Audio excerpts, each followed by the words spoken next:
السلام علیکم ورحمۃ اللہ وبرکاتہ، نحمدہ ونصلی علی رسولہ الکریم، اما بعد فاعوذ باللہ من الشیطان الرجیم، بسم اللہ الرحمن الرحیم، رب اشرح لی صدری ویسر لی امری واحلل عقدۃ من لسانی یفقہوا قولی۔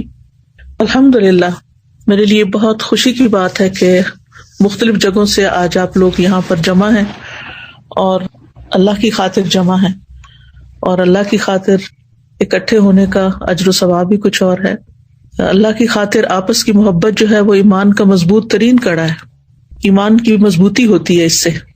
جب لوگ اللہ کی خاطر ایک دوسرے سے تعلق رکھتے ہیں، ایک دوسرے سے محبت کرتے ہیں، ایک دوسرے کو وزٹ کرتے ہیں، ایک دوسرے کی کیئر کرتے ہیں، ایک دوسرے کے ساتھ خیر کے کاموں پہ جمع ہوتے ہیں، ایک دوسرے پہ خرچ کرتے ہیں، تو اللہ تعالیٰ سے دعا ہے کہ اللہ تعالیٰ ہمارے سارے کاموں کو اپنے لیے خالص کر لے اور اپنی محبت کی خاطر کرنے کی توفیق دے، اپنی ہی خاطر کرنے کی توفیق دے، اور اس محبت کا جو لطف ہے وہ ہمیں دنیا میں بھی عطا کرے، اور اس کی جو مٹھاس ہے وہ ہمیں آخرت میں بھی عطا کرے، اور ہمیں اپنے چہرے کا دیدار نصیب فرمائے، اور اپنے عرش کے سائے تلے ہمیں سب کو جمع کرے۔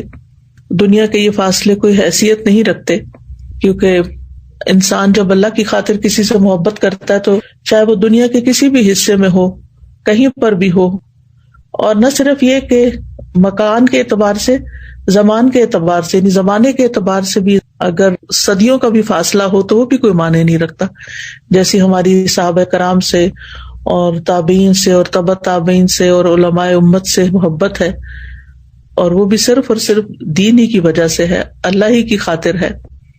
تو یہ محبتیں انسان کو بہت کچھ سکھا جاتی ہیں، اور زندگی میں بہت سے مواقع پر انسان کے لیے بڑی تقویت کا باعث ہوتی ہیں۔ تو اللہ تعالیٰ ہم سب کو اپنے لیے خالص کرے اور اپنی رحمتوں سے نوازے۔ تو اب میں بات آپ لوگوں سے کروں گی نماز کے حوالے سے۔ الحمدللہ ہم سب نماز پڑھتے ہیں، اور ہم سب کو اپنی نمازوں کی فکر بھی ہوتی ہے، اور ہم نماز سے متعلق کورسز وغیرہ بھی کرتے رہتے ہیں، پڑھتے بھی ہیں، پڑھاتے بھی ہیں، اور اپنی تمام حرکات اور سکنات سنت کے مطابق کرنے کی کوشش کرتے ہیں۔ لیکن نماز کا ایک ظاہری پہلو ہے اور ایک اس کا روحانی یا باطنی پہلو ہے۔ کوئی عمل اسی وقت درست ہوتا ہے جب اس کے یہ دونوں پہلو جو ہیں وہ درست ہوں۔ ایک یہ کہ انسان کے عمل میں اخلاص ہو، اللہ کی خاطر کرنے والا، اور دوسرا یہ کہ ظاہری عمل جو ہے وہ سنت کے مطابق ہو۔ اخلاص کا تعلق ہمارے دل سے ہے اور ہماری نیت سے ہے، اور سنت کا تعلق ہمارے ظاہری اعمال سے ہے۔ تو الحمدللہ ہم سب نے کوشش کر کے، محنت کر کے اپنی نمازیں جو ہیں وہ سنت کے مطابق کرنے کی کوشش کی ہے۔ اپنا قیام، اپنا رکوع، اپنے سجود، ان تمام چیزوں کو بہترین سے بہترین کرنے کی کوشش کرتے رہتے ہیں۔ لیکن اس کے ساتھ ساتھ یہ بھی بڑا ضروری ہے کہ ہم اپنے اندر کو بھی مزید بہتر بنائیں، کیونکہ مجھے ہمیشہ اس بات کی بہت فکر رہتی ہے۔ میں اللہ تعالیٰ سے دعائیں بھی مانگتی ہوں کہ اللہ تعالیٰ میری نماز اپنی پسند کے مطابق کر لے، اور پھر جب یہ اللہ تعالیٰ کا فرمان پڑھتی ہوں کہ الذین ھم فی صلاتہم خاشعون، یقیناً وہ مومن فلاح پا گئے جو اپنی نمازوں میں خشوع اختیار کرتے ہیں، تو کیا کروں، خیالات بھٹک جاتے ہیں اور ادھر ادھر کی سوچیں آنے لگتی ہیں اور فکر لگ جاتی ہے۔ کوشش کے باوجود بھی یہ بہت ہی کٹھن مرحلہ ہے، بڑی دشوار گھاٹی ہے جس کو عبور نہیں کر پائی۔ تو اسی سوچ کے تحت آپ لوگوں کے ساتھ دوبارہ کچھ باتیں شیئر کرنے لگی ہوں۔ بہت سال پہلے 90s کے اینڈ میں میں نے ایک لیکچر دیا تھا، نماز کیا سکھاتی ہے۔ اس کے بعد خشوع کے موضوع پر بھی کئی دفعہ بات کرنے کا موقع ملا، لیکن مجھے لگتا ہے یہ ایسا ٹاپک ہے کہ جس پر جتنی دفعہ بھی بات کی جائے اتنی ہی کم ہے۔ تو آج چند باتیں آپ کے ساتھ شیئر کروں گی تاکہ میری نماز بھی درست ہو جائے اور آپ کی بھی ہو جائے، اور اللہ سبحانہ وتعالیٰ اس کے اندر واقعی ایک ایسی کیفیت پیدا کر دے کہ جب نماز پڑھ کے اٹھے تو لگے کہ واقعی اللہ سے ملاقات کر کے آئے ہیں۔ تو سوال یہ پیدا ہوتا ہے کہ ہم اپنے رب عظیم کے سامنے کس طرح کھڑے ہوں نماز میں۔ تو رب کے سامنے کھڑے ہونے میں بندے کی دو حالتیں ہوتی ہیں، یعنی دو چیزوں کو انسان دیکھتا ہے۔ ایک اللہ سبحانہ تعالیٰ کے رب ہونے کی عظمت، اور دوسرے اپنے بندہ ہونے کی ذلت. یعنی اللہ عظیم ہے، بڑا ہے، بلند ہے، اور میں ایک حقیر بندہ ہوں. میں اس کے آگے جھک رہا ہوں، میں اس کے آگے کھڑا ہوں. اور وہ رب السماوات والارض ہے اور رب العرش العظیم ہے، اور میں عبد فقیر ہوں، محتاج ہوں، کمزور ہوں، فانی ہوں.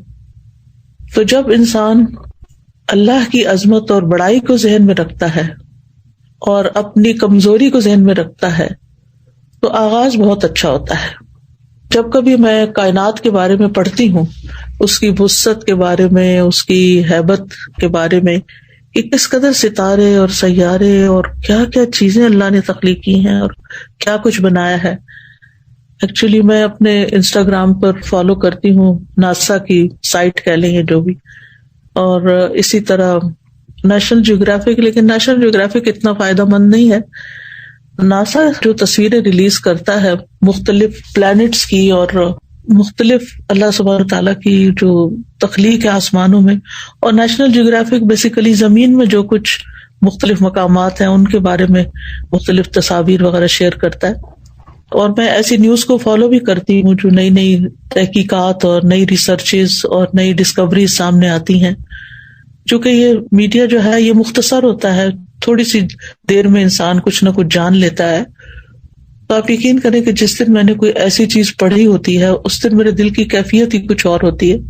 اور جب نماز میں وہ خیال مجھے آ جاتا ہے، کیونکہ ہم جو کچھ پڑھتے کرتے ہیں وہی چیزیں نماز میں آتی ہیں نا، تو جب وہ نماز میں خیال آ جاتا ہے مجھے، تو واقعی میرے اندر ایک اور ہی طرح کی نماز کے اندر کیفیت آتی ہے اور پھر آنسو بھی گرنے لگتے ہیں.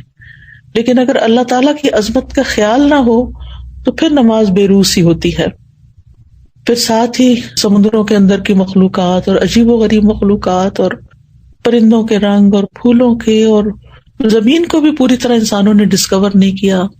مختلف مقامات کا آپ دیکھیں، باقی تو چھوڑیں، اگر آپ نے اپنے انڈور کوئی پلانٹس وغیرہ رکھے ہوں گے، جیسے میں نے اپنے اندر ہی کمرے میں رکھے، کیونکہ یہاں باہر تو اتنی سخت سردی ہے کہ نکلنے کا موقع کم ہی ملتا ہے، اور سردیوں میں درخت بھی ٹونڈ منڈ ہو جاتے ہیں. تو میں دیکھتی ہوں کہ کس طرح ایک پتا نکلتا ہے اور کس طریقے سے وہ گرو کرتا ہے، اور تھوڑی سی مٹی یا پاٹ میں کیا چیز ہے اس کے اندر جو مدد دے رہی ہے اس کو گرو کرنے میں. تو اللہ سبحانہ تعالیٰ کی قدرت یاد آتی ہے نا. یعنی کائنات ایسی چیز ہے جس میں غور و فکر کرنے سے اور اللہ تعالیٰ کی مخلوقات میں غور و فکر کرنے سے اللہ سبحانہ تعالیٰ کی عظمت کا احساس دل میں بہت بڑھتا ہے. یہ کونی آیات ہیں نا جن کے اندر ہمیں غور کرنا چاہیے اور اس بات پر ایمان رکھنا چاہیے کہ یہ اللہ سبحانہ تعالیٰ ہی کی تخلیق ہے. اور پھر اس سے آگے یہ کہ یہ سوچنا چاہیے کہ یہ سب کچھ اللہ کی تسبیح بھی کر رہا ہے. وَإِن مِّن شَيْءٍ إِلَّا يُسَبِّحُ بِحَمْدِهِ وَلَٰكِن لَّا تَفْقَهُونَ تَسْبِيحَهُمْ. یہ ساری مخلوقات اپنے رب کو پہچانتی ہیں، اس کی وحدانیت کی گواہی دیتی ہیں، اس کی حمد کے ساتھ اس کی تسبیح بیان کرتی ہیں. اور کُلٌّ قَدْ عَلِمَ صَلَاتَهُ وَتَسْبِيحَهُ، ہر ایک نے یقیناً اپنی نماز اور اپنی تسبیح جان لی ہے، سب کو پتا ہے. تو اگر ہم اللہ سبحانہ تعالیٰ کی اس کائنات کو ذہن میں رکھ کے اللہ اکبر کہتے ہیں یا سبحان اللہ کہتے ہیں تو وہ کیفیت ہی کچھ اور ہوتی ہے. اللہ سبحانہ تعالیٰ اپنی مخلوقات کی مشابہت سے پاک ہے، اور ہماری عقل اللہ کی عظمت کا احاطہ نہیں کر سکتی اور نہ ہی اس کے علم کا. وَلَا يُحِيطُونَ بِشَيْءٍ مِّنْ عِلْمِهِ إِلَّا بِمَا شَاءَ. اور احسان کے درجے میں نماز پڑھنا ایسا ہے نا کہ جیسے آپ اللہ تعالیٰ کو دیکھ رہے ہوں. ہم دیکھ تو نہیں سکتے لیکن ایک احساس ہی ہے نا یہ، ورنہ وہ تو ہمیں دیکھ ہی رہا ہے. اور پھر اس بات کو بھی ہمیں سوچنا چاہیے کہ اللہ سبحانہ تعالیٰ اس بات سے بڑا ہے کہ مخلوقات اس کا حق ادا کرے. ہم اس کا حق ادا نہیں کر سکتے، ہماری عقل، ہمارا خیال اس کا ادراک نہیں کر سکتی. لا تدرکہ الابصار وہو یدرک الابصار.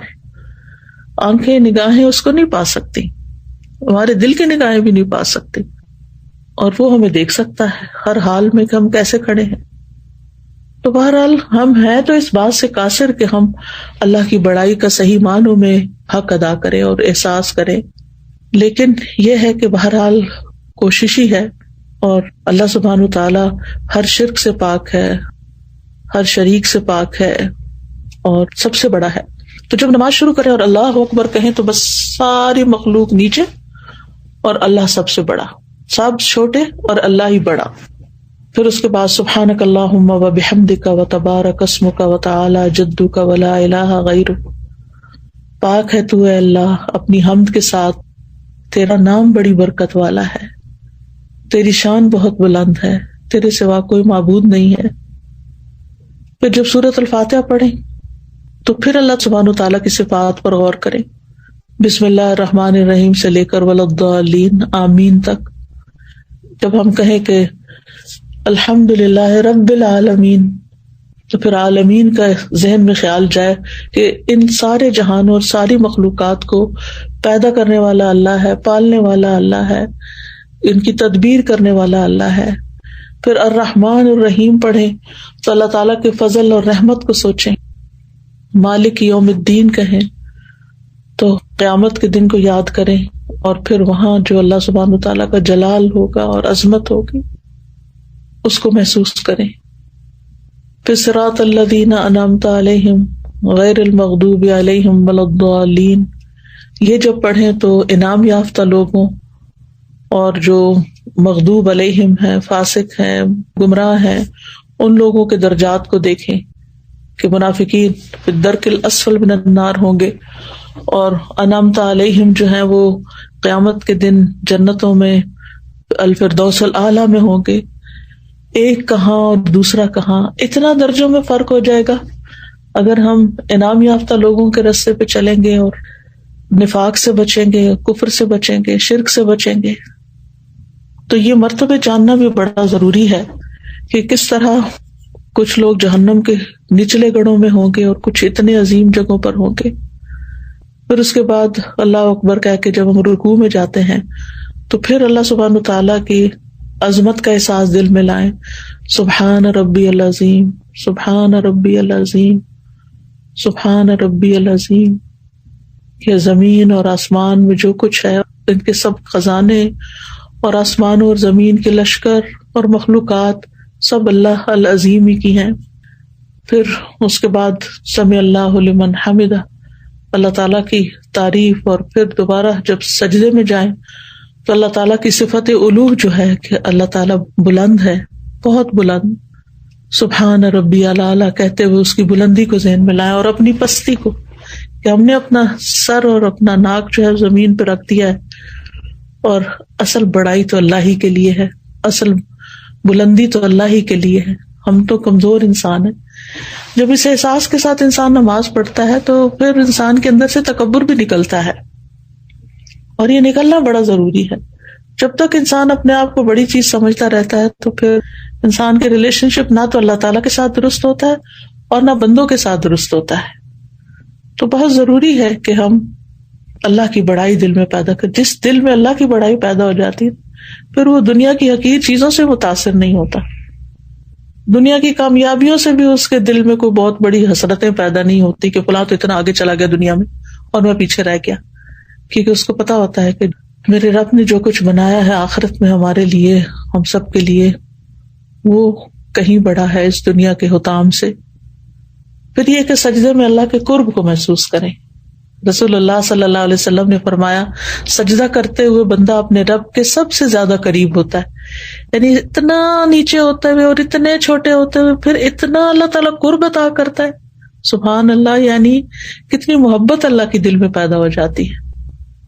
اور پھر اس وقت دعائیں کرنی چاہیے. نبی صلی اللہ علیہ وسلم نے فرمایا فَأَكْثِرُ الدُّعَاء، یعنی سجدوں میں کثرت سے دعا کیا کرو.